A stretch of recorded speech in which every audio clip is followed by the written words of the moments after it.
종교 개혁을 왜 했을까요? 왜 중세 교회가 타락했고 그 중세 교회를 하나님이 암흑 시대라고 이렇게 평가를 하셨을까요? 이런 수도 운동이 일어났는데도 불구하고, 여러분, 이렇게 수도 운동이 일어났는데도 불구하고 이런 엄청난 이 어떤 신비적인 영역들이 발전이 됐는데 왜 중세 교회가 타락한 시대다, 암흑 시대 이렇게 했을까요? 뭘 이 사람들이 놓쳐버렸죠? 이 사람들이 아까 신부님 하듯이 영성이라든지 어떤 이 명상이라든지 묵상이라든지 그런 행위에 굉장히 집중을 했어요, 수도원들이. 그래서 그 묵상의 도구인 뭘 놓쳤냐면 말씀을 놓친 거예요. 아까도 보셨죠? 아까 그 사람들이 다 말씀 들고 있을 때 저희처럼 성경책 펴고 있던가요? 아니죠. 말씀 카드 같은 거 들고 있잖아요, 이렇게. 우리 지금 한국 교회도 그런 거 하더라고요. 그 송구 영신 예배 때 뭐 2020년도에 말씀 카드 이렇게 바구니에 막 담아 넣고 다 하나씩 뽑기처럼 이렇게. 그건 진짜 미친 짓이죠. 그런 건 해서는 안 돼요. 그래서 이 수도원 운동의 명상이나 영성 훈련을 이 보수주의 기독교에서는 뭐라고 하냐면 성경책을 점쟁이 책으로 만들었다, 이렇게. 막 이렇게 기도하다가 막 탁 펴가지고 이렇게 탁 펴가지고 제가 유다의 죄는 금강산 끝 철필로 기록되었을 때 이렇게 이제 읽는단 말이에요. 그러면 이걸 적용하는 거지. 유다의 죄, 그래 나를 괴롭히는 죄는 유다의 죄야, 뭐 이런 식으로 적용을 하는 거예요. 그러니까 이제 이런 게 굉장히 많았어요. 굉장히 많고, 여러분 한국의 그 전도운동 단체들 있잖아요. 뭐 나이타로 이렇게 손 지져가지고 뜨거 그래 지옥이 그래 뭐 이런 거 전도하거든요, 실제로. 예, 그런 전도운동 단체들이 되게 많아요. 그 전도법들이 되게 많은데 나이타 전도법 이런 것도 많고 한데, 그런 전도운동 하는 단체들이 전부 이 수도원 했던 말씀 명상이나 영성훈련을 다 적용하고 있어요. 그래서 성경을 그런 식으로 읽어요. 이렇게 기도하고 쫙 펴서 이게 뭐 하나님 뜻이다, 계획이다, 뭐 이런 식으로. 그러니까 막 기도하고 묵상하고 막 이렇게 하다가 성경 딱 펴가지고 뭐 레위기 15장에 뭐라고 뭐 그 집을 무너뜨려라, 뭐 집을 정결하게 집을 무너뜨려라, 우리 집을 무너뜨리고 내가 밖으로 나가야 되는구나, 뭐 이런 식으로 적용을 하는 거예요. 그러니까 그래서 이제 이 종교 개혁자들의 말씀 묵상의 제일 회복이 뭐였냐면, 종교 개혁자들이 이 말씀을 회복하는 건데, 신비적인 이 수도원에서의 말씀을 회복하는 게 아니라 성경 66권을 회복한 거죠. 이게 관건이었죠. 그래서 말씀을 회복하고 말씀 중심의 신앙을 회복하는 게 바로 개혁교회 묵상이었어요. 그러니까 말씀 중심의 신앙생활, 그리고 말씀 중심의 신앙이 바로 영성이다, 이렇게 이제 그 주장을 하기 시작한 거죠. 여러분 제일 유명한 사람이 이제 루터 같은 거잖아요. 종교개혁자 제일 잘 알고 있는 마르틴 루터가 성경을 읽고 묵상해서 그 말씀의 의미를 깨닫고 조명하고 그 말씀을 가지고 자기 삶에 그대로 뭐 했죠? 적용했죠. 순종했죠. 그런 과정이 엄청 고달픈 과정이 있었지만, 그래서 이 하나님 말씀을 읽는 것을 굉장히 중요하게 생각을 했어요. 근데 이 루터가 뭐라고 얘기했냐면, 말씀 중심은 그리스도다. 자, 좀 달라요. 이 수도원의 말씀 보는 거하고 이쪽하고 좀 달라요. 말씀 중심은 그리스도다. 다시 말해서 십자가다, 이렇게 이야기를 했죠. 하나님 성서는, 하나님 말씀은, 그 말씀의 중심은 그리스도다. 그래서 성경을 해석할 때 모든 해석은 다 그리스도와 십자가를 통해서 해석을 해야 된다. 하나님은 성경을 우리에게 주실 때 그리스도를 깨닫게 하기 위해서, 십자가의 복음을 깨닫게 하기 위해서 우리에게 성경을 주셨다. 이게 마르틴 루터가 했던 내용이에요. 그리고 또 하나 중요한 내용을 했어요. 이 성경은 성경으로 해석돼야 된다, 이렇게 얘기했어요. 성경은 성경으로만 해석돼야 된다. 이런 신비적인 어떤 자연에서 온 어떤 신비적인 내용이라든지 어떤 경건주의라든지 어떤 주변 환경으로 해석되는 게 아니고, 성경은 성경으로만 해석돼야 된다. 이렇게 얘기한 게 루터가 했던 주장이에요. 그래서 이제 이 루터는 이 성경으로 인간의 모든 삶을 조명해야 돼서 이걸 뭐 했죠? 번역하는 작업을 했죠. 독일의 많은 성주들이 신실한 성주들이 루터를 보호해서 마침 하나님이 그때 인쇄술을 개발시키셨잖아요. 이게 하나님의 섭리죠. 인쇄술이 개발되는 그 타이밍에 이 성경 번역도 하나님 시키신 거예요. 그래서 번역된 성경이 이제 인쇄로, 그전에는 인쇄가 없었어요. 다 필사해야 되고 막 받아 적어야 되고 이런 시대인데 인쇄술이 발달한 거, 그 재력을, 그 돈을 독일의 신실한 믿음의 성주들이 다 제공을 했죠. 그래서 이제 성경이 막 퍼져나갔어요. 그래서 일반 성도들이 성경을 읽다 보니까 이런 거 잘못된 거네? 이거 신비주의네? 이거 하나님 뜻 아니었네? 이렇게 되는 거죠. 그렇게 돼서 이제 종교개혁이 활발하게 이렇게 일어났죠.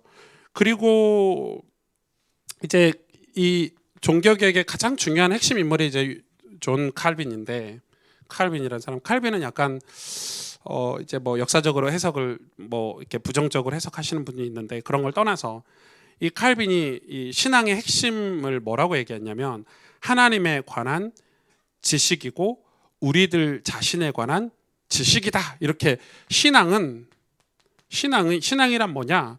하나님에 관한 지식이고 그 하나님에 관한 지식을 할 때 우리 자신에 관한 지식이 생기는 게 신앙이다. 이렇게 정의를 내렸어요. 제가 이제 한 줄로 정의를 내리기 힘들지만 이 칼빈의 이 교회학 책에 보니까 이렇게 두껍잖아요. 칼빈의 교회학 책이 이렇게 두꺼운데 그 책을 이제 저는 이제 신학교 때 강제로 읽었는데 그 책에 보면 이런 내용들이 이제 배경이 돼서 책에 많은 신앙의 교리들이 기록되어 있는 거죠.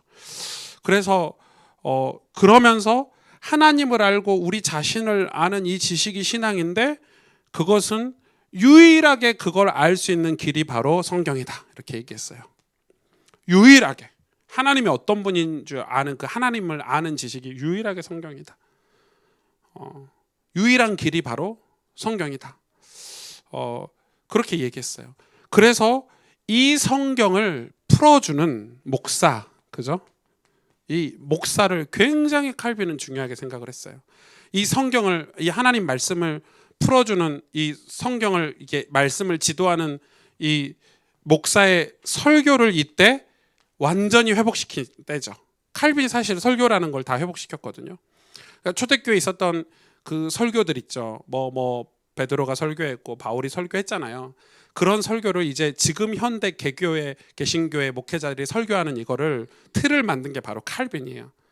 그러니까 왜냐하면은 그 신부들은 설교라는 개념이 좀 달랐어요. 설교라는 개념이 좀 다르고 이 교리 중심의 설교를 했거든요. 이런 행위 중심의 설교를 했어요. 아까 그 신부처럼 그런 걸 가르쳤지. 이 하나님 말씀을 풀어서 성도들에게 먹이는 이 지금 현대 개신교의 어떤 설교 형태를 이 칼빈이 거의 다 이 정립을 했다고 할 수 있어요. 그래서 이 말씀 설교를 통해서 하나님을 알 수 있고 우리가 누구인지를 알 수 있다.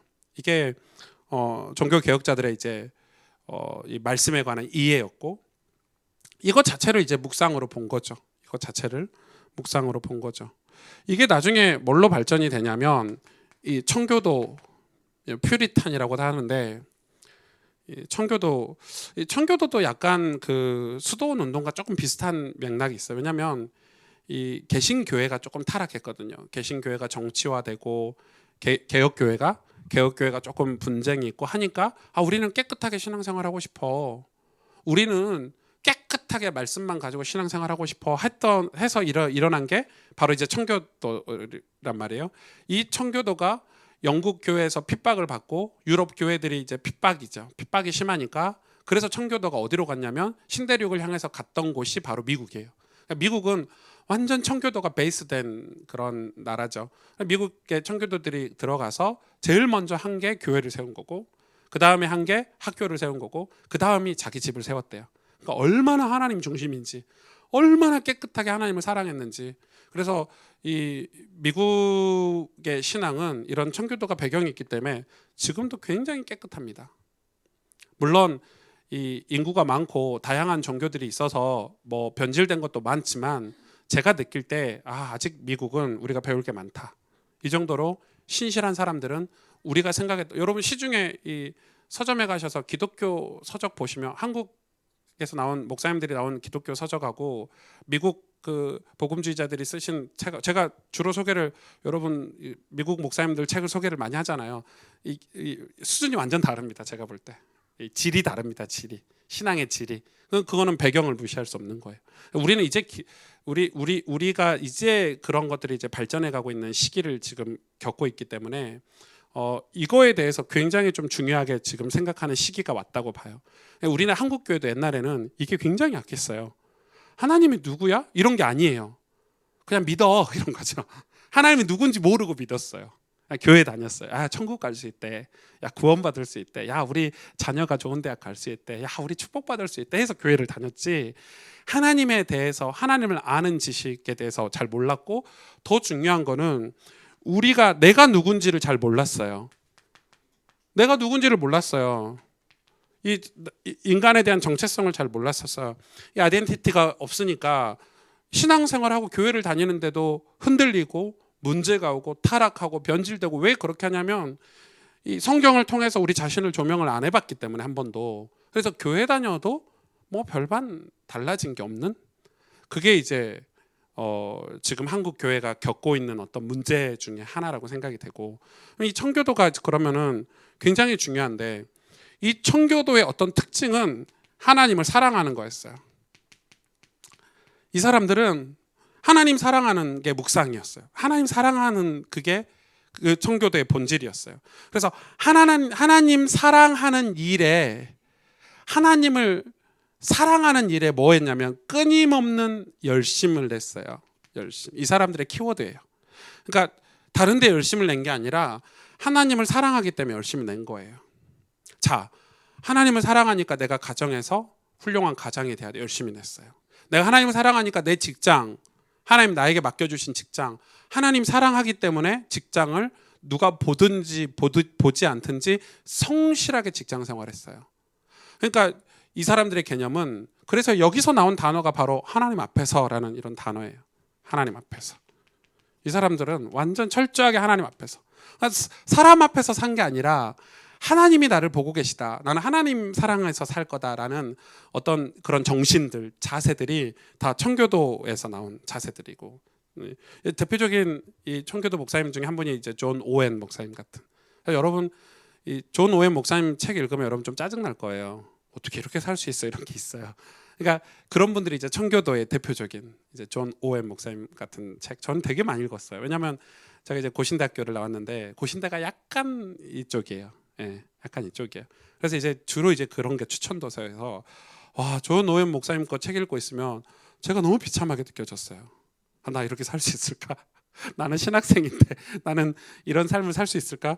이게 이제 되게 많이 이제 제가 갈등했던, 신학교 다닐 때. 그러면서 또 나도 이렇게 해야 되겠구나. 하루에 시간에 11조를 들여서 기도해야 되는 거구나. 다 청교도주의자들이 시간에 11조를 들였어요. 매일 24시간이니까 몇 시간이에요? 2.4시간, 2시간 40분을 기도 시간으로. 저 그거 하려고요. 신학교 3, 4학년 때는 저희 학교에 이제 예배 기도실이 있었는데, 이제 공부하고 내려가면 뭐 한 9시 10시 정도 이제 도서관에서 내려가면 그 기도실을 들려요. 막 기도하면 얼마나 뜨겁게 기도하는지 몰라요, 신학생들이. 같이 기도하죠. 2시간 40분은 절대 못 해요.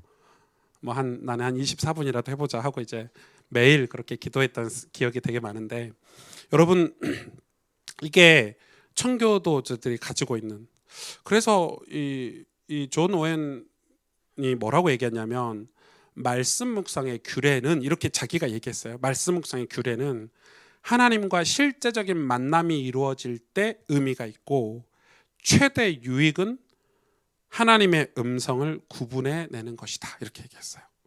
그러니까 이 존 오웬 목사님, 존 오웬이 하나님과 만남이 의미가 있는 거지 다른 게 의미가 있는 게 아니다. 그러나 하나님과 만나는 게 의미가 있는데, 만나고 나면 우리에게 주는 유익이 뭐냐? 하나님의 음성, 하나님의 말씀을 구분해내고 분별할 수 있는 게 유익이다. 그래서 그러니까 지금 이전에 했던 것들과 전혀 다른 어떤 완전 깨끗하잖아요. 완전 깨끗하고 클리어하죠. 그러니까 하나님을 만나는 게 의미가 있는 거지. 말씀 묵상의 의미는 말씀 묵상을 통해서 어떤 다른 열매, 어떤 다른 결과를 내는 게 그건 깨끗하지 않은 거다. 그러니까 말씀 묵상 자체가 중요한 거다. 그리고 말씀 묵상을 통해서 우리가 할 수 있는 것은 하나님과의 교제다. 그 교제가 인간이 누릴 수 있는 가장 큰 행복이다. 이렇게. 그런데 거기서 오는 최대 유익이 있는데 유익이 뭐냐? 뭐 돈이냐? 뭐 질병이 낫는 거냐? 아니다. 거기서 나오는 최대 유익은 하나님의 음성을 구분해내는 거다. 아주 명확하게 그렇게 얘기를 했어요. 이게 이제 청교도에서 그래서 이제 이분들은 이렇게 살면서 매일 묵상의 시간이 있었죠. 사실 더 정확히 말하면 이 사람들은 매일 예배를 드렸어요. 가정에서나 직장에서나 매일 예배하는 생활. 예배. 그래서 이제 이 매일 하나님 앞에 첫 시간 하나님께 드리고 마지막 시간은 하나님께 드리고 그렇게 살았던 게 청교도죠. 이 청교도가 나중에 뭐가 돼 버렸냐면 항상 역사는 그렇게 굴레가 있는 것 같아요. 이 좋지 않은 굴레가 있는 것 같아요. 이게 나중에는 경건주의가 됐죠. 경건주의.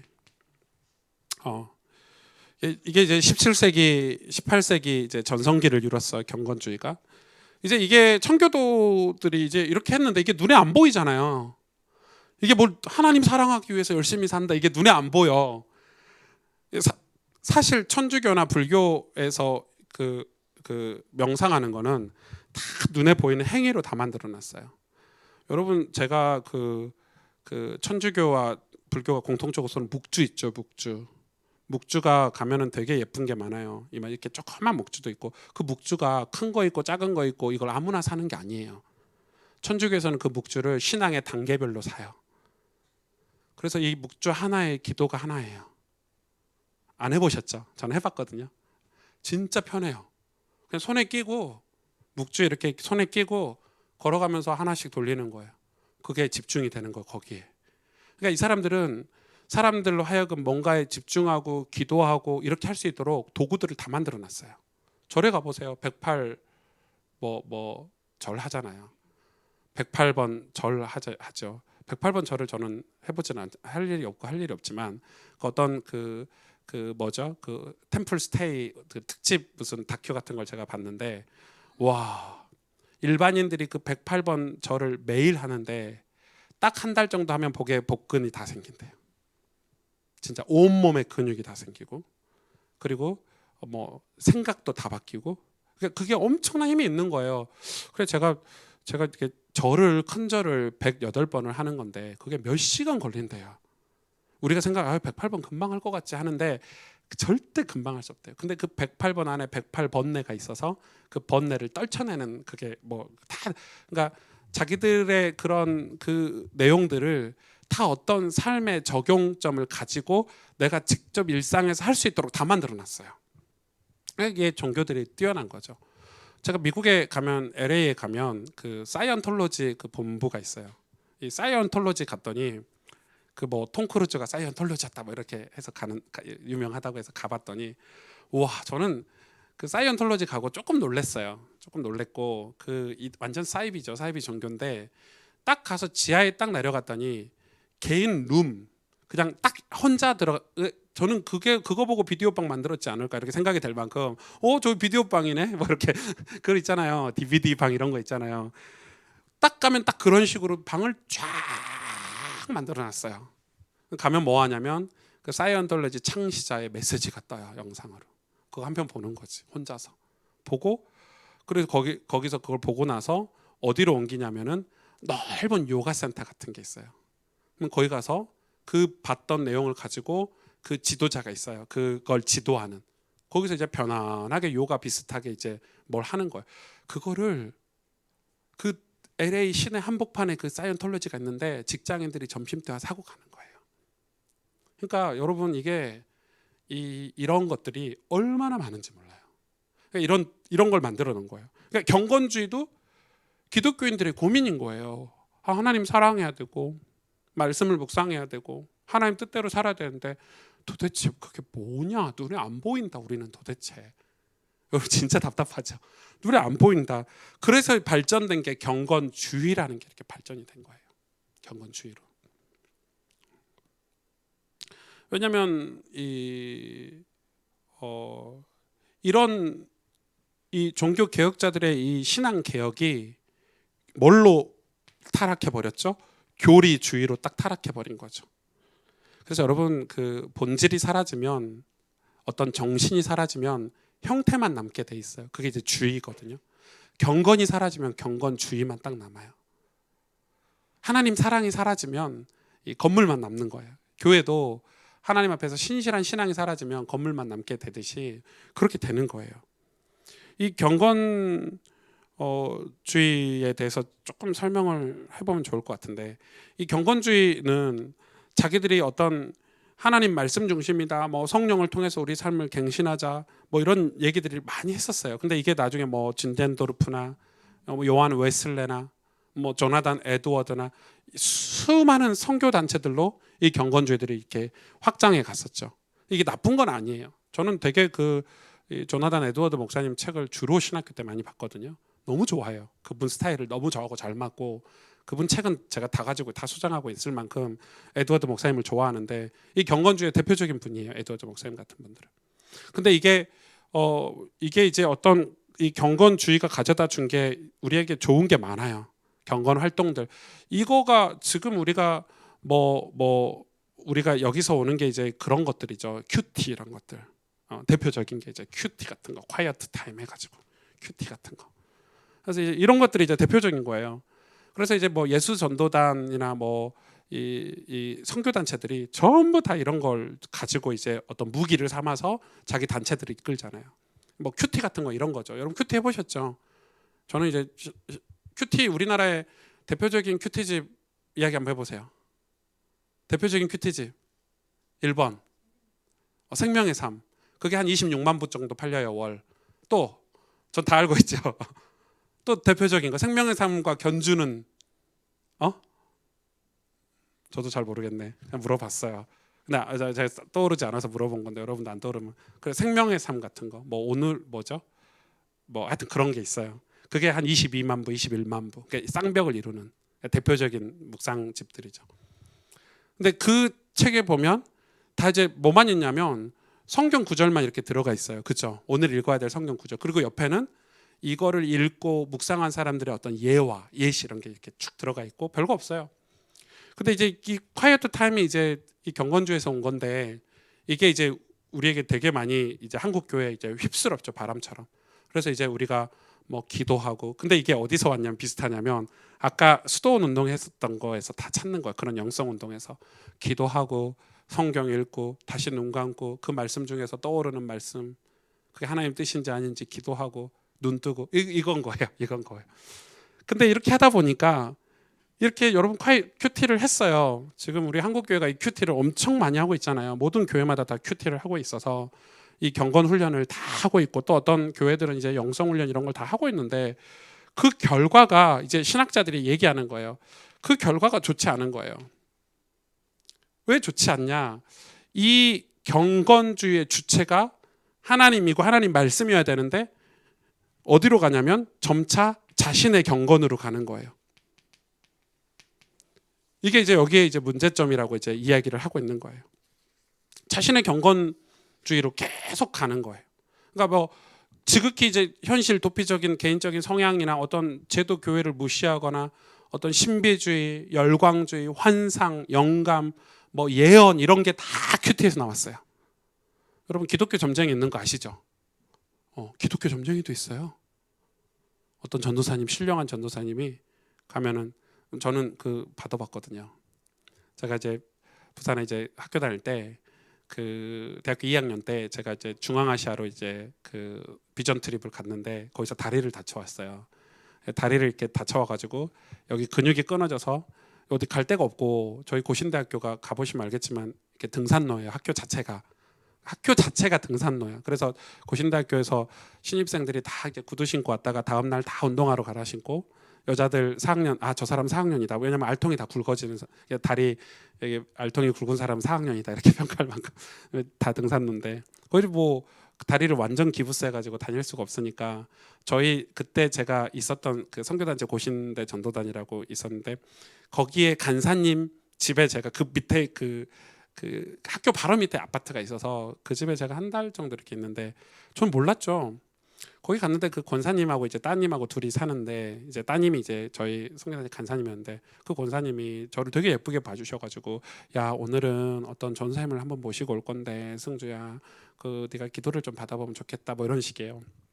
전 그때 한참 이렇게 복음에 뜨거울 때여가지고 뭐 이상한 뭐 아무튼 근데 오셨는데 제가 이제 기부싸고 있어서 어디 도망도 못 가고 이제 그 영락 없이 왔죠. 근데 오셔서 제 머리에 이렇게 탁 손을 얹더라고요 여자 전사님이. 그것도 기분 나빴어요. 그것도 그런 적이 없는데 제가 박이성 목사님께도 안수를 안 받아봤는데 손을 탁 얹더니 뭐 방언을 막 하시더라고요. 방언하고 한참을 기도해요. 기도 눈을 뜨고 저한테 이제 탁 오시더니 야 너는 시대적인 목회자가 될 거야 뭐 이런 거 있죠. 이제 기분 나쁜 말 한 개도 안 했어. 다 기분 좋은 말만 이렇게 했는데 이제 그게 이제 나중에는 그 들어보니까 그 따님이 하더라고. 우리 엄마가 꼭 이상한 사람들하고 다닌다면서 하는 말이 그 기독교 점쟁이라는 거예요. 그래서 돈 받고 해준다는 거. 그거를 돈 주면은 이렇게 안수해주고 그 사람의 미래를 예언해주고 제 미래를 그분이 예언하시더라고요. 하나도 맞는 게 없어요. 그러니까 제가 시대적인 목회자 되는 것도 아니고 하나 맞는 게 없고 그러니까 그런 예언을 들으면 어떻게 되죠? 사람이 예언에 갇혀버려요. 예언이 갇혀요. 하나님 말씀이 들려요? 안 들려요? 안 들려요. 여러분 비전이 좋은 거지만 비전에 갇히면 안 돼요. 그건 하나님 뜻이 아니에요. 우린 주일날 설교를 듣고 매일 하나님 말씀을 듣고 살아야지 우리가 어떤 예언에 갇혀버린다니까. 야 너는 진짜 너는 너 유학 꼭 갈 거야. 그러면 유학 꼭 갈 거에 갇혀버린다니까요. 하나님은 유학 안 보내실 건데 그런 잘못된 예언으로 갇혀버리는 거예요. 그러니까 그런 게 너무 많은 거예요. 경건주의 안에 폐해들이 이런 것들이. 큐티가 나쁘다 그 말이 아니에요. 오해하지 마세요. 제가 역사를 쭉 설명하고 있다 보니까 이런 것들이 이게 찾아오는 거죠. 이런 것들이 이제 20세기 들어와서 이 경건주의가 엄청나게 비난을 받았어요. 너무 과격하다. 왜? 실제로 경건주의가 너무 과격했어요. 그래서 미국에 가면 KKK 뭐 이런 거. 나는 너네들하고 같은 종자가 아니야. 우리끼리 백색 뭐 해서 실제로 그런 마을들이 있대요. 자기들끼리 살아. 경건주의 마을. 여기는 전기도 안 들어와. 지금도. 여러분 지금도. 컴퓨터도 없어. 여러분 막 우리 아들 거기 보냈으면 하시겠죠 지금. 좋은 게 아니에요 그게. 좋은 게 아니라니까요. 막 없어. 그리고 결혼도 자기끼리 해. 그래 기영아도 그렇게 많대요. 왜냐하면 다 친척인 거야. 그러니까 이제 그런 경건주의 마을들이 미국에는 되게 많아요. 완전 경건주의 폐해죠. 그래서 수도원운동과 비슷하죠. 세상이 죽어가든 말든 세상에 복음이 없어서 나라가 망하든 말든 신경도 안 쓰고 자기들의 경건을 위해서만 사는 거예요. 그게 올바른 기독교인가요? 아니죠.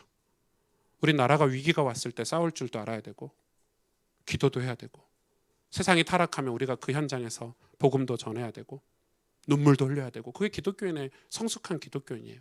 그런데 우리가 자꾸 속세를 떠나서 우리끼리 잘해보자. 우리 교회만 좀 깨끗하면 돼. 그럴 수가 없어요, 여러분.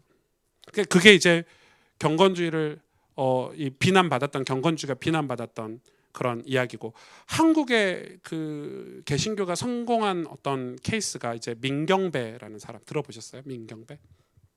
이분이 뭘 갖고 들어왔냐면 이 경건주의를 갖고 한국에 들어왔어요.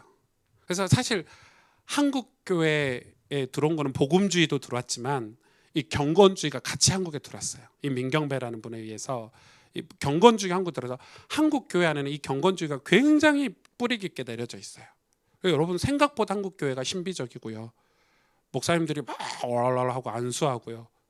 막 그런 게 뭐 옛날에는 요즘은 경건주의가 많이 없어졌어요. 타락해서 없어진 거긴 한데 저희 목사님도 그렇고 저희 박이성 목사님도 그렇고 목사님 그러시더라고요. 40일 금식 기도를 해야 되고 막 그런 거 있죠. 그게 다 뭐냐면 경건주의인 거예요.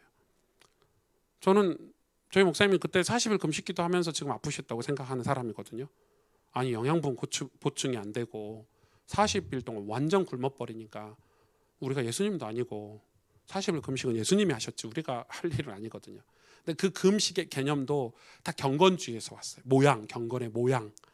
그게 이제 한국 교회 굉장히 그 뿌리 깊은 거예요. 그게 이제 한국 교회가 어떤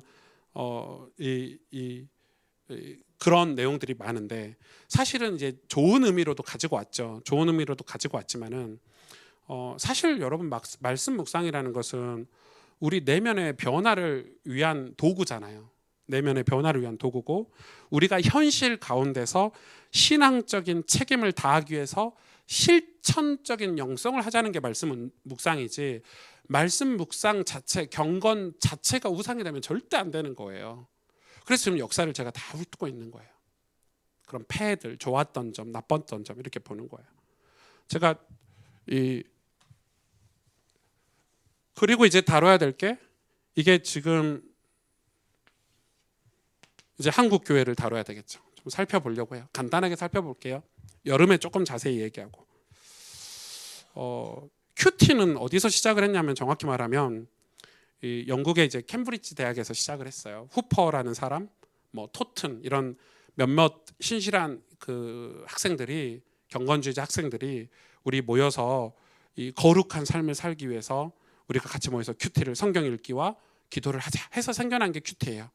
그러니까 이제 사실 엄청난 엘리트 집단에서 시작한 게 큐티예요. 우리 이렇게 살지 말자. 영국이 이렇게 타락할 수가 없다. 우리는 하나님 뜻대로 살자 해서 우리 모여서 같이 성경 읽고 같이 기도하자 해서 생긴 게 큐티 모임이었어요. 그걸 그 사람들이 이 quiet time이라는 이름을 붙여서 처음으로 이제 시작을 했던 게 이제 큐티인데 이게 한국으로 이 큐티가 한국으로 돌아온 게 이제 성서 유니온 들어보셨죠? 성서 유니온이라는 단체가 가지고 들어왔고 또 하나는 두란노 서원. 두란노 서원 어디 교회죠? 온누리 교회. 그리고 예수 전도단. 저는 이제 예수 전도단 영향을 좀 받았어요. 로렌 커니맨 목사님을 되게 좋아해요. 그분 책을 읽고 되게 도전을 많이 받고 뭐 벼랑 끝에 선 용기라든지 이런 책들은 되게 좋은 책이에요. 그래서 이런 저희 세 단체가 주로 한국 교회의 어떤 말씀 묵상을 이끌어가는 단체예요. 그래서 지금 실제로도 그래서 이 성서 유니온 같은 경우는 이 말씀 묵상 프로그램이라든지 이 큐티집 이런 거를 계속해서 공급을 했고요. 두란노 서원도 주로 자료로 그죠. 여러분 우리나라 신앙 서적 번역 서적은 초창기엔 다 두란노 서원이었어요. 이게 제가 그래서 하용조 목사님이 진짜 감사하고 대단한 게 온누리 교회가 자기 교회를 위해서만 목회를 했다면 이런 문화적인 사역을 전혀 못했을 거예요. 근데 이거를 교회하고 분리해서 이 문서 사역이나 문화 사역을 이 두란노 서원에게 완전 별도로 했죠. 그 교회는 진짜 칭찬받아 마땅하고 한국 교회 진짜 중요한 일을 많이 했다고 저는 생각해요. 아무튼 이런 사역들. 그 예수 전도단도 마찬가지고. 사실 예수 전도단이 이제 뭐 열방대학이라든지 이런 뭐 제주도나 필리핀의 열방대학 같은 걸 설립해가지고 거기서 이런 묵상훈련을 사람들 시키는 이제 제자훈련을 묵상훈련으로 이렇게 시킨 거죠. 이제 한국 교회에 이렇게 영향을 많이 끼쳤어요. 그래서 성서 유니온에서 나온 묵상집이 매일 성경이죠. 이제 생각난다. 예. 이게 20만 부 이상 매일 팔리죠. 예. 매일 성경. 이게 이제 성서 유니온에서 만드는 어떤 큐티집이에요. 이게 20만 부에 팔리고. 근데 이 성서 유니온의 어떤 특징은 이 주일날 설교라든지 교회 제도권의 교회 설교를 되게 좀 왜곡해요. 그러니까 이 사람들은 뭘 중요하게 생각을 하냐면 성경을 읽고 성령의 감동으로 해석해라 이렇게 이제 가르친단 말이에요. 그러니까 성경 읽고 감동하면 그게 이제 하나님 뜻인 거예요. 그럼 뭐가 되겠어요? 예를 들어서 한빈이가 성경을 읽고 이제 한빈이가 얘가 이제 신앙도 없고 하나님이 누군지도 모르고 자기 인생도 모르는 애가 큐티 좀 한다고 성경 읽고 눈 감고 성령께서 역사에 주옵소서 해서 깨달은 게 그게 하나님 뜻이라고 생각하고 산다고 생각해 보세요. 그러니까 굉장히 성숙한 사람이 인격적으로 성숙한 사람이 묵상을 그렇게 하면 괜찮은데 비성숙한 사람들이 그렇게 하다 보니까 뭐가 되냐면 인위적인 적용이 돼버리는 거예요. 인위적인 적용. 그게 무서운 거거든요. 그게 무서운 거예요. 제가 미국에 갔더니 어떤 목사님이 전도 캠프를 진행하는데 전 깜짝 놀랐어요. 우리 단체에 저런 분이 계신다는 거 이해가 안 가는데 전투 캠프를 진행하는데 다 기도하라는 거예요. 기도하고 막 메시지를 하는데 뭐라고 얘기하냐면 오늘 하나님이 밖에서 누구를 만나야 될 자를 예비하셨다는 거. 그건 좋았어요. 당연히 만날 자를 예비하셨죠.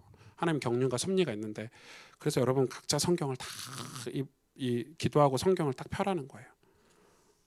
딱 폈는데 딱 펴서 이제 성경을 읽다가 예를 들어서 뭐 내 의복을 항상 희게 하여 이렇게 읽잖아요. 오늘 옷 하얗게 입은 사람이 당신에게 예비한 사람이라는 거예요. 그래서 이제 캠프를 나가면 이제 밖에 나가잖아요. 하얀색 옷 입은 사람들한테만 전도해. 여러분 이게 성경을 제대로 공부하고 신학적인 지식이 풍성하지 못한 목사들이 답답하니까 그런 식으로 하는 거예요. 그런 식으로 하는 거예요. 여러분 이거 위험한 거죠. 이런 것들이 있는 거예요. 이 두란노 서원은 이제 생명의 양식을 이제 묵상 교재죠. 생명의 양식. 두란노 서원에서 나오는 게 이것도 20만 부 이상 판매가 된대요. 아 대단하죠. 20만 부. 두란노 서원에서 그 하영조 목사님이 가르쳐 주신 이 큐티의 방법은 5가지죠. 6가지 정확히 말하면 뭐죠? 첫째가 기도하라는 거예요. 이분은 이제 찬양 사역을 굉장히 좋아하니까 기도하고 두 번째는 찬양하라는 거예요. 찬송을 부르든지 찬양을 하든지. 그 다음에 성경을 정독하고. 그 다음에 네 번째는 그 정독한 걸 성령의 도우심을 받는 묵상을 하라는 거예요. 눈을 감고. 그 성경을 읽었으면 묵상을 하고 그 다음에 묵상이 끝나면 기록을 하래요. 적용. 이 오늘 묵상한 내용들을 적용하는 거예요. 내 삶에 적용하는 거예요. 그리고 이 하영조 목사님 잘 하시는 게 그리고 이거를 혼자 가지고 있으면 이게 하나님 뜻인지 아닌지 모르니까 나누라는 거예요. 공동체와. 이게 이제 하영조 목사님이 큐티에 관해서 이야기한 6가지 단계예요. 저는 그게 그래도 그나마 가장 건강한 방법이 아닌가 이렇게 생각을 해요. 아무튼 그렇게 했어요. 이걸 굉장히 적용했어요. 근데 이제 이 성령 하나님과의 어떤 생동감이 사라지면 이 6가지가 야 이거 6가지 했어 안 했어 이렇게 될 수 있잖아요. 사실 6가지는 하나잖아요. 하나인데 이제 성령의 역사나 어떤 복음이 사라지고 생동감이 사라지니까 이 기계적인 적용만 하는 거예요. 기도하고 찬송하고 정독하고 묵상하고 뭐 적용하고 나누고 이게 이제 기계적으로 될 수 있다는 거. 그래서 하나님과 만남이 꼭 이 6가지를 통해서만 만나야 돼? 이런 의문을 제시하는 거예요. 하나님과 만남 6가지 아니어도 되잖아요. 바쁠 땐 찬양만으로도 만날 수 있고 그죠? 어쩔 때는 우리 성도들과 교제를 통해서도 하나님 만날 수 있잖아요. 그런데 이게 5가지가 이제는 어떤 원칙처럼 돼버리는 그런 문제점도 있다 이런 거예요. 예수 전도단의 그 로랭 커닝햄 목사님께서 그 하나님의 음성, 여기는 예수 전도단의 키포인트는 하나님의 음성이에요. 이 사람들은 하나님의 음성을 반드시 들어야 된다는 거예요. 하나님이 당신의 백성이 하나님의 음성을 반드시 들려줘야 된다는 거예요. 근데 우리로 말하는 설교로 듣는다든지 그냥 성경을 읽으면서 이거 하나님 뜻이구나 이렇게 듣는 게 아니라 음성을 듣는데 음성을 마음에 우리 마음에 이렇게. 그게 이제 준비 단계가 4단계가 있었죠. 첫째는 준비 단계가 있어요. 준비 단계 마치 그 수도원에서 나온 영성을 제일 영향을 많이 받으신 것 같아요. 로렌 커닝 목사님이. 그래서 준비 단계인 거예요. 준비 단계. 뭐 사람을 만나려면 준비를 해야 되지 않냐 이런 거 얘기하시더라고요. 그래서 준비하는데 환경을 다 준비해요. 음악도 틀어놓고요, 찬양도 틀어놓고 뭐 지저분한 것도 다 치우고 촛불도 하나 켜놓고 이런 준비 단계. 하나님을 만나기 위한 준비. 내가 몸이 더럽다고 생각되면 샤워도 하고 오고 뭐 졸릴 것 같으면 잠도 깨고 오고 이런 준비 단계가 이 예수전도에서 이야기하는 첫 번째 말씀 묵상의 단계고 두 번째는 듣기예요. 듣기. 그러니까 성경이 있는 란이 없죠. 듣기. 뭘 들어요? 하나님의 음성을 듣는 거예요. 눈을 감고 하나님의 음성을. 그러면 뭐라고 얘기하냐면 로렌 커닝 목사님이 주일날 들었던 설교나 네가 예전에 읽었던 성경에서 마음에 이렇게 떠오르는 게 있다는 거예요. 탁 있으면 조용하게 오늘 좀 비슷하죠. 천주교의 그것과 조용히 있으면 당연히 떠오르죠. 그 떠오르는 걸 가지고 세 번째는 그걸 가지고 하나님을 만난다는 거예요. 좀 이상한데. 그리고 그 말씀이 반드시 성취가 되니까 그걸 보고 그 말씀이 성취가 되는 걸 보고 응답이라고 했어요. 그래서 예수전도단의 말씀 묵상 4단계는 준비, 듣기, 만남, 응답 이렇게 돼 있었어요.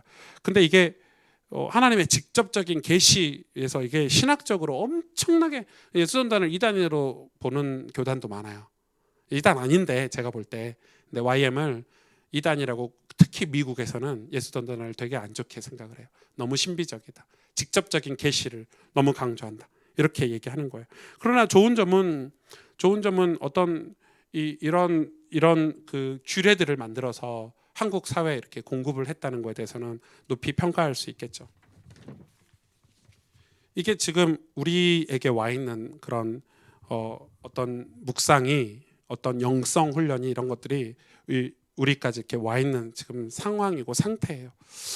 자, 그러다 보니까 제가 이제 이거 결론 내리고 이제 제가 실제 적용하고 우리가 진짜 붙잡아야 될 묵상에 대해서는 3번째 강의 시간에 나눌 건데 그러다 보니까 지금 우리가 묵상이 뭐냐, 이걸 꼭 해야 되냐 말아야 되냐, 이것조차도 지금 헷갈리는 시대에 살고 있어요. 그리고 이 말씀 묵상이 도대체 뭐다는 것조차도 이해가 안 된 상태로 교회를 다녀요. 여러분 자녀들이 우리 교회에서 주일학교를 다니는데 전사님들이 묵상을 가르쳐 주시나요?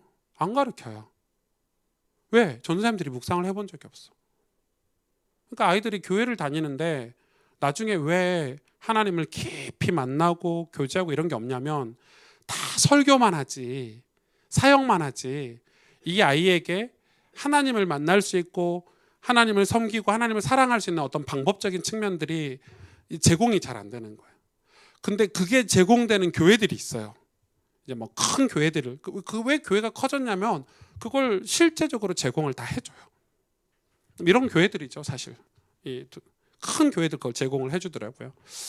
제가 이제 고민하는 제 미래 저희 교회 좀 사역은 지금 교회가 제가 강남에 위치하고 있고 뭐 교회가 또 2년 3년 뒤에 이사를 갈 수도 있고 경기도로 이사를 가더라 하더라도 저는 이 서울에 이 강남에 그런 이 말씀 묵상할 수 있는 어떤 센터라든지 또 복음에 대해서 집중해서 가르쳐 줄 수 있는 어떤 그런 시스템들을 저는 반드시 만들어야 된다고 봐요.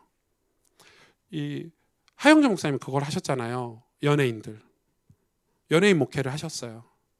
그게 지금 뭐 하영재 목사님 밑에서 제자로 컸던 목사님들이 지금 뭐 드림교회라든지 연예인들 중심의 교회들을 만들어서 목회들을 많이 하고 계시는데 개교회로 만들어 가지고 저 한남동에도 있고 어디도 있고 이렇게 한단 말이에요. 근데 이제 이분이 연예인들 성경 공부를 시작했단 말이에요. 연예인들 성경 공부하면서 연예인들이 가지고 있는 어떤 우울증이라든지 그 성공의 그 무대 거기에서 이제 내려왔을 때 그런 그 죽고 싶은 마음이라든지 이런 게 너무 많은데 그거를 뭘로 다 가르쳤냐면 큐티로 다 가르쳤어요. 그래서 진짜 많은 연예인들 신실한 크리스찬들이 많은데 전부 큐티 생활을 해요. 나중에 이게 발전돼 가지고는 해외 봉사라든지 그런 거 있죠. 이런 거를 이제 굉장히 발전을 많이 시켰어요, 여기가. 제가 볼 때 온누리교회 이런 데는 우리 한국교회에 굉장히 많은 큰 어떤 족적을 남겼다 이렇게 생각을 하고 지금 온누리교회 그 담임하고 계신 목사님 이름 생각이 안 나는데 지금 그 목사님도 되게 사람이 괜찮으시고요. 아주 멋진 분이시고 그래서 저희가 사실은 이제 복음을 가진 우리가 이런 묵상이라든지 우리 삶을 어떻게 살아야 될지에 대한 고민들을 사실은 같이 해야 되고요. 해야 되고 우리가 이런 역사나 성경 안에서나 우리 선배들이 했던 것들의 어떤 좋은 것들을 그리고 가장 성경적인 것들을 가지고 와서 지금 우리 시대에 우리 교회에 우리 자녀들에게 이걸 어떻게 가르쳐야 될지를 이제부터는 우리가 같이 고민해야 되는 시간표예요. 그러니까 지금 여러분은 고민 안 하실지 모르지만 저는 지금 제가 드리고 있는 이 예배 있죠. 저희 교회 1부, 2부 예배도 고민이 매주 해요. 지금 1부 예배 앞에 있는 찬양을 없앨까? 앞에 찬양인도 하는 찬양을 예전에는 그게 성가대가 없어서 시작을 했잖아요. 이제 성가대가 생겼기 때문에 앞에 찬양을 없앨까? 그리고 그 시간에 성도들이 와서 어떻게 하면 이 자기의 삶을 회개하고 돌이키고 그날의 말씀을 읽고 묵상하는 시간을 좀 만들어주면 좋겠다. 오히려 차분하게. 그리고 성가대 반주로 조용하게 쭉 예배로 들어갈 수 있도록. 저는 늘 고민이에요. 주일마다 이 예배를 어떻게 바꾸지? 뭐가 하나님 기뻐하시는 예배일까? 그리고 이 개혁주의자들은 이 예배에 대해서 어떻게 보고 있을까 늘 살펴보고, 진짜 너무 많은 교회들이 있잖아요. 세상에. 미국에도 교회가 많고 한국에도 교회가 많은데 어떤 예배가 가장 좋은 예배인가? 그러니까 저는 이제 그게 왜 중요하냐면, 주일날 아침에 제가 설교하러 올라가면 우리 성도들의 그런 표정들, 여러분의 모습들, 저 시간을, 귀한 시간을 내서 일요일날 교회를 오셨는데 겨우 길면 1시간 반 정도 예배드리러 가는데, 이 예배 시간에 저 사람들이 하나님을 경험할까? 말씀이 마음에 담겨질까? 저의 관심은 그거밖에 없거든요. 진짜 은혜를 받고 있을까? 하나님 위로부터 오는 힘이라는 걸 느끼고 갈까? 그러니까 그거는 이제 우리가 이제 앞으로 제가 이제 잘못하면 그게 또 뭐 경건주의로 갈 수 있겠지만, 이런 것들을 잘 살펴서 우리가 신앙생활을 진짜 제대로 잘 할 수 있는 어떤 교회가 그걸 제공해 줘야 된다고 저는 생각을 하는 거예요. 그러기 위해서는 목사인 저는 이거에 대해서 굉장히 검증을 다 해야 되잖아요. 큐티집도 몇 개씩 사서 보고요. 좋은 이슈되는 책들은 다 사서 읽어요. 시간이 많이 걸리지만. 근데 이제 계속 이렇게 하다 보니까 목회할 날이 얼마 안 남게 되겠더라고요. 이제 용기를 내서 이제는 시작할 시간표구나. 도전할 시간표구나. 저는 빌황 빌황 회장님이라고 해야 되는지 뭐라고 불러야 될지 모르겠는데, 그분이 하는 성경 읽기 모임 같은 거 되게 저는 좋다고 봐요. 사실 그런 모임들은 아주 젊은 어떤 어린 사람들이, 나이가 어린 사람들이 가가지고 섬길 수 있는 모임은 아니에요. 우리 권사님, 그냥 권사님 장로님도 아니야. 사회적으로 그런 인격이 훌륭하신 분들이 그런 모임을 진행을 해야 돼요. 그래야 사람들이 왔을 때 거부감이라는 게 없어요. 거기 가서 내 색깔을 드러내고 내 얘기를 하고 이렇게 하면요, 그 모임은 오래 못 가요. 제가 우리 교회 거 말고 외부 모임 하고 있는 게 여의도에 이제 크리스찬들, 우리 그 여의도에서 일하시는 분들 신우회 모임을 제가 한 달에 한 번씩 가잖아요. 저 모임 가면 정말 군더더기 없게 진행하거든요. 어떻게 우리 교회에서는 안 하는 거를 우리 교회는 꼭 잔소리가 이렇게 들어가던데, 거기 가면 완전 깔끔해요. 가면 성경을 읽고 같이 한 10분 정도, 그리고 제가 그 성경에 대한 해석을 해주고, 그리고 잠깐 기도하고, 이 여의도와 여러분 직장을 위해서 기도하고, 그리고 나서 자기들이 그 기도 제목이라든지, 처음에는 기도 제목 포럼하라고 그랬더니, 포럼이 우리 단체 포럼 아시잖아요. 뭐 복음이 어쩌고 저쩌고. 그 포럼 하지 마시고 오늘 성경 읽은 거 포럼 하시라고. 오늘 읽은 거 포럼 하시라고. 그리고 또 포럼하라면 그리스도의 십자가 복음, 그거 말고 오늘 십자가 복음이 성경 본문에 안 나왔다고. 그러니까 오늘 읽은 거 포럼 하시라고. 그걸 1년을 했더니 지금 그 모임이 되게 많이, 그래서 그 모임에 이제 사람들이 오는 거예요. 원래 모였던 사람들 말고. 그러니까 여러분, 사실은 그런 가이드들이 좀 필요해요. 지금 주일학교 교사들, 여러분 주일학교 공과 공부 뭐 하세요? 그런 거 해야 돼요. 그런 걸 해야 아이들이 당장은 어렵지만 나중에 성경의 사람으로 클 수 있어요. 성경과 상관없는 그 사람으로 키우면 우리는 진짜 미래 없어요. 우리가 믿음의 사람이 뭐냐면 사실 성경의 사람이거든요. 종교개혁자들이 했던 것들을 우리가 많이 참고를 해야 돼요. 그래서 여러분, 지금 오늘 이런 내용들을 가지고 상강 때 이제 말씀 묵상의 실제에 관해서, 적용에 관해서 말씀 좀 나누도록 하겠습니다. 12시 20분이에요. 제가 진짜 강의를 짧게 하고 있어요. 알고 계시나요? 네. 바이블 스쿨을 좀 길게 하는 편인데 지금 다 50분씩 끊어서 하고 있고, 지금 12시 반부터 식사하시는데 2층에 가시면 전사님 도시락 준비되어 있죠. 김밥 도시락. 좋은 도시락, 맛있는 김밥을 준비하셨대요. 그래서 그냥 일반 김밥이 아니니까 다 가서 드셔도 되는 좋은 김밥을 준비하셨고, 식사하시고 저희 1시 20분에 모여도 되겠죠. 점심시간 짧고 빨리 끝나는 게 좋겠죠. 3시 전에 끝냅시다. 2시 한 40분에 끝낼 수 있도록. 그러면은 1시 20분에 이 자리에 다시 모이도록 하겠습니다. 우리 잠깐 기도할까요? 아주 잠깐이지만